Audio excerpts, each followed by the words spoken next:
Assalamualaikum warahmatullahi wabarakatuh. Halo Sobat Bankers, kembali lagi di Islamic Banking Podcast. Pada podcast kali ini, kita akan bincang-bincang bersama Dr. Saifuddin selaku Wakil Dekan 2 Fakultas Ekonomi dan Bisnis Islam. Halo Pak, apa kabar? Alhamdulillah, baik. Iya, jadi untuk Bapak yang belum tahu, ini tuh merupakan program kerja dari program studi perbankan syariah, bincang-bincang santai bersama bintang tamu, Pak. Nah, jadi pada bintang tamu kita kali ini Bapak sendiri tentunya. Alhamdulillah. Ya. Iya, kita kan semua tahu nih, Ya. mungkin teman-teman di rumah belum tahu kalau Bapak Saifuddin ini adalah Wakil Dekan 2 Fakultas Ekonomi dan Bisnis Islam. Iya. Nah, selaku Wakil Dekan 2 nih yang mengontrol akan kemahasiswaan, iya nggak sih Pak? Administrasi, Iya. kepegawaian dan kemahasiswaan. Iya, kepada terfokusnya nih kepada kemahasiswaan nih. Kalau berbicara mengenai mahasiswa, Pak, kita ketahui ya, dan teman-teman juga banyak tahu dong tentunya, kalau program studi perbankan syariah tiap tahun banyak diminati oleh siswa-siswi pelajar SMA untuk mendaftar dan bergabung di program studi perbankan syariah. Kalau yang Bapak lihat sebagai Wakil Dekan 2 yang mengatur akan hal itu, bagaimana sih perkembangan siswa-siswi yang meminati program studi perbankan syariah tahun demi tahunnya? Baik, terima kasih atas waktu yang diberikan. Jadi pertama saya akan sampaikan bahwa di Fakultas Ekonomi dan Bisnis Islam ini ada 4 program studi, salah satunya perbankan syariah, kemudian ada program studi ekonomi syariah, ada syariah dan manajemen keuangan syariah.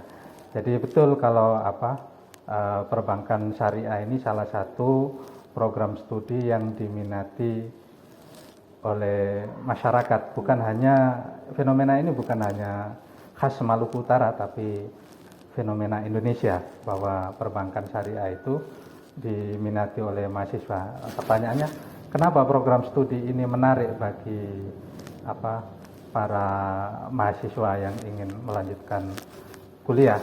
Pertama, karena perbankan syariah ini salah satu trigger utama dari perkembangan ekonomi syariah. Jadi kalau di Indonesia kita penanda bahwa ekonomi syariah itu menjadi praktek ekonomi masyarakat Indonesia, itu ditandai dengan berdirinya bank syariah. Nah itu, oleh sebab itu perbankan syariah itu sangat vital dalam sistem ekonomi syariah. Walaupun kita ini bukan negara Islam, tapi masyarakatnya adalah mayoritas Muslim. Walaupun kita juga bukan negara sekuler, tetapi ekonomi syariah itu menjadi praktek kehidupan sehari-hari masyarakat kita. Nah, dalam konteks Maluku Utara, Ternate secara khusus, mengapa perbankan syariah itu penting? Karena ekonomi syariah ini dimulai dari adanya perbankan syariah. Jadi seakan-akan ekonomi syariah itu identik dengan perbankan syariah. Itu tidak salah pemahaman seperti itu. Nah, kalau tadi kita udah dengar penjelasan dari Bapak Saifuddin mengenai banyak diminati oleh siswa-siswi yang ingin melanjuti kuliah yang memilih program studi perbankan syariah nih. Nah, tapi banyak dari teman-teman di luar sana hanya mengenal perbankan secara umum. Konvensional, kurang kenal dengan perbankan syariah. Kalau menurut pandangan Bapak, yang Bapak ketahui mengenai perbankan dan perbankan syariah itu seperti apa sih? Ya, jadi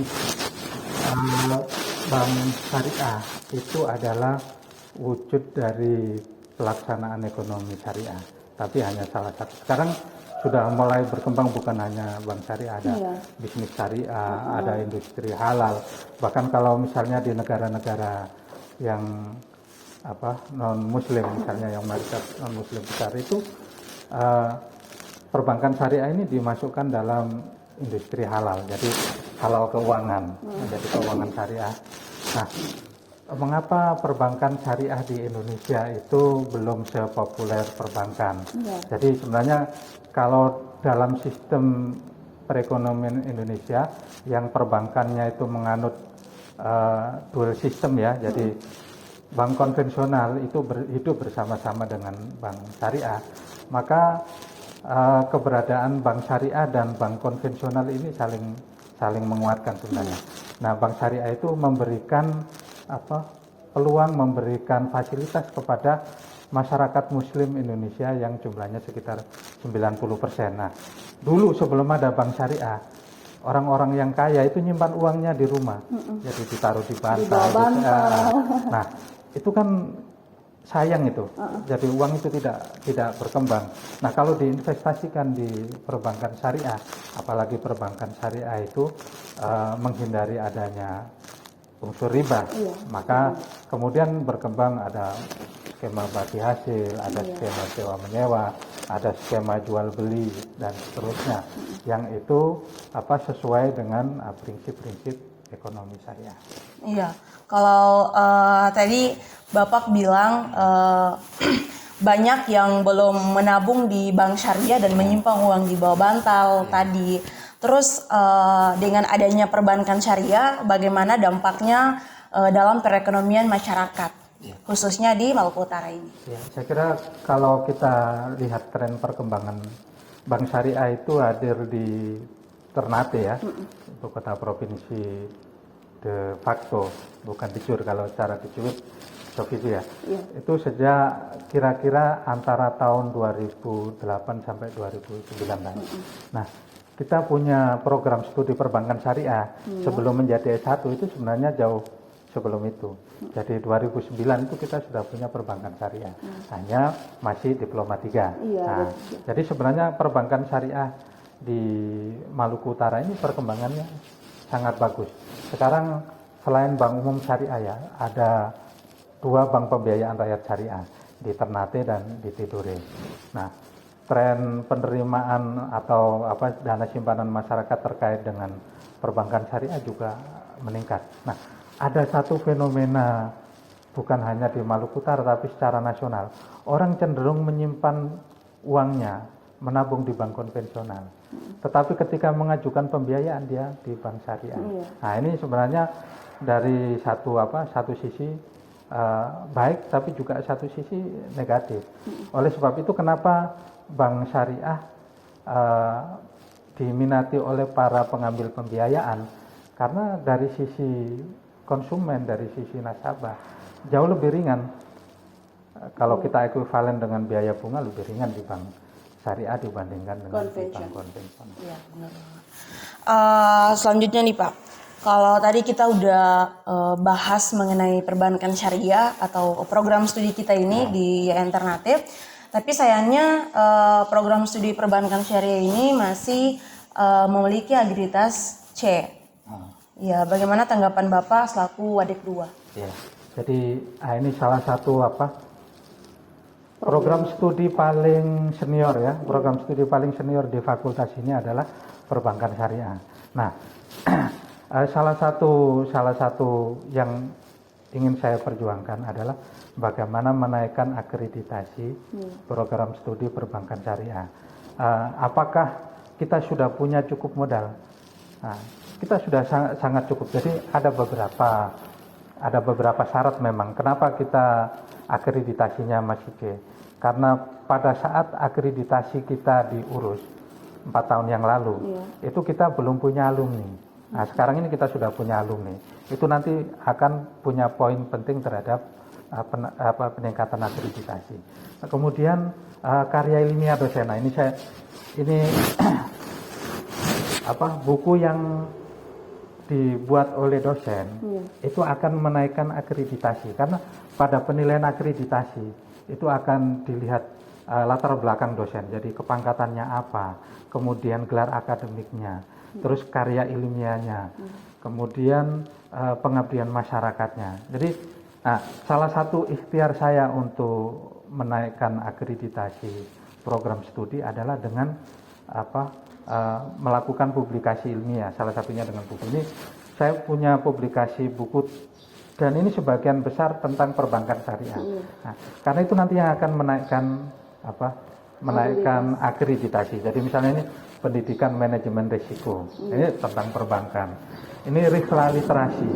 Ini juga, Rihla literasi ini juga berbicara tentang keuangan syariah dan perbankan syariah. Kemudian ada bank syariah. Ini ada manajemen pembiayaan bank syariah. Nah, kemudian ada metode penelitian ekonomi Islam dan terusnya ada. Ini masih ada beberapa yang tidak Nah, jadi akreditasi itu bukan hanya misalnya saya dosennya kan dosen tetapnya kan 5. Maka dosen tetap yang 5 itu nanti kita akan para doktor, kemudian dari dosen-dosen yang doktor, kemudian yang punya publikasi ilmiah bagus, kemudian pengabdian masyarakatnya bagus, itu akan kita tempatkan di perbankan syariah supaya pada saat reakreditasi nanti itu kita berharap secepatnya kita bisa A atau unggul. Nah, sebenarnya ada manfaatnya bukan hanya untuk mahasiswa. Sebenarnya kalau kita program studi kita unggul bagi dosen juga bisa menjadi asesor ban PT. Tapi kalau program studi kita misalnya masih belum A, walaupun kita sudah, misalnya saya sudah doktor, publikasi ilmiah saya sudah terpenuhi, tapi akreditasi di mana saya mengajar belum A, saya tidak bisa. Selain dosen dan alumni tadi yang menunjang akreditas, kira-kira mahasiswa juga dapat menunjang nggak sih Pak? Sangat. Jadi penilaian selain dosen, mahasiswa, tenaga kependidikan, fasilitas. Jadi mahasiswa jangankan ketika dia ketika dia masih menjadi mahasiswa, ketika dia menjadi alumni saja punya poin penting terhadap akreditasi, tentu mahasiswa. Jadi kapan itu pada saat ada asesor melakukan asesmen lapangan, itu salah satu pertanyaan apa prestasi mahasiswa. Nah, jadi saya kira kalau misalnya mahasiswa punya inisiatif bikin podcast seperti ini atau ikut dalam lomba-lomba yang terkait dengan ekonomi syariah, perbankan syariah, itu akan punya nilai lebih terhadap akreditasi yang akan kita usulkan. Iya. Pertanyaan terakhir nih. Bapak kan tahu nih, kita sekarang lagi bincang-bincang di Bank Mini nih, Laboratorium Bank Mini Fakultas Ekonomi dan Bisnis Islam. Bagaimana tanggapan Bapak setelah di-launchingnya laboratorium kemarin pada bulan Januari kemarin? Oke, jadi laboratorium Lab Mini Bank ini rintisan awal. Nanti itu menjadi laboratorium bukan hanya mini bank, tapi bisa memfasilitasi program studi ekonomi syariah, misalnya dengan praktikum komputer keuangan badan amil zakat, atau program studi manajemen keuangan syariah dengan praktikum komputer untuk minimarket syariah dan seterusnya. Itu nanti kita akan kembangkan. Dan satu yang menjadi impian kita ini kan mahasiswa perbankan syariah itu alumninya sudah sekitar 400-an bekerja di berbagai bank, bukan hanya di bank syariah, bahkan juga di bank konvensional dan lembaga keuangan lainnya non bank itu banyak sekali. Nah, kita punya pekerjaan rumah besar bahwa di Maluku Utara ini kalau perbankan itu kan di level menengah, di level kecil mikro itu mesti ada koperasi syariah atau BMT. Nah, kalau kita ke depan itu memimpikan bahwa kita punya bukan hanya praktek di lab mini bank, tapi bank yang sesungguhnya. Nah, itu kalau kita punya itu kita bisa menutupi kekurangan-kekurangan tadi. Jadi perlu saya sampaikan bahwa laboratorium mini bank ini memberikan nanti akan menjadi poin penting dalam akreditasi program studi perbankan syariah, mudah-mudahan. Iya, amin. Nah, terakhir nih Pak, sebelum saya closing, sebagai wakil dekan 2 yang mengontrol akan tadi kemahasiswaan, bagaimana Bapak melihat mahasiswa perbankan syariah dalam kampus, peranannya seperti apa dari pandangan Bapak? Ya, kalau memang tidak seideal yang kita harapkan ya. Tapi terkait dengan memfasilitasi mahasiswa perbankan syariah ya. Tapi ke depan kita akan melakukan perbaikan-perbaikan, dan yang sudah dilakukan oleh mahasiswa, fasilitas yang juga sudah diberikan kepada mahasiswa ini juga sebenarnya menimbulkan kecemburuan dalam tanda kutip.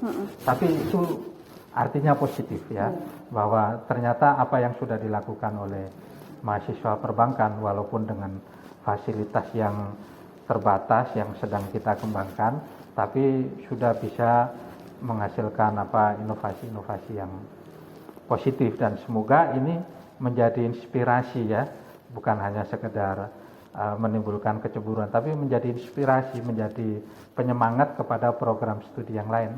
Mari kita kembangkan potensi mahasiswa yang ada sesuai dengan disiplin ilmu dan program studi masing-masing. Iya, kiranya Bapak bisa mengajak teman-teman di rumah dan sahabat-sahabat Bankers agar bisa kuliah di IAIN Ternate dan mengambil program studi perbankan syariah. Baik, adik-adik sekalian yang sekarang sudah kelas 3 atau yang sudah selesai tahun lalu tapi lagi menimang-nimang, menunggu-nunggu kira-kira saya ambil program studi apa yang cocok untuk mencerahkan masa depan adik-adik sekalian. IAIN Ternate Fakultas Ekonomi dan Bisnis Islam terkhusus program studi perbankan syariah sudah mulai membuka pendaftaran mahasiswa baru. Mari kita bergabung sehingga kita bisa menguatkan praktek ekonomi syariah, membumikan ekonomi syariah di Maluku Utara. Iya, terima kasih Pak atas waktu yang telah diberikan. Sama-sama. Iya, buat teman-teman dan buat Bapak juga nih jangan lupa subscribe YouTube kami. Oh, saya sudah. Mantap Pak, hebat. Kalau Bapak Wakil Dekan 2 sudah, teman-teman di rumah harus tentunya sudah juga. Jangan lupa like, komen, dan subscribe YouTube kami Prodi PBS IAIN Ternate. Nanti linknya kita cantumkan di deskripsi. Sampai ketemu lagi di lain waktu. See you next time. Bye bye.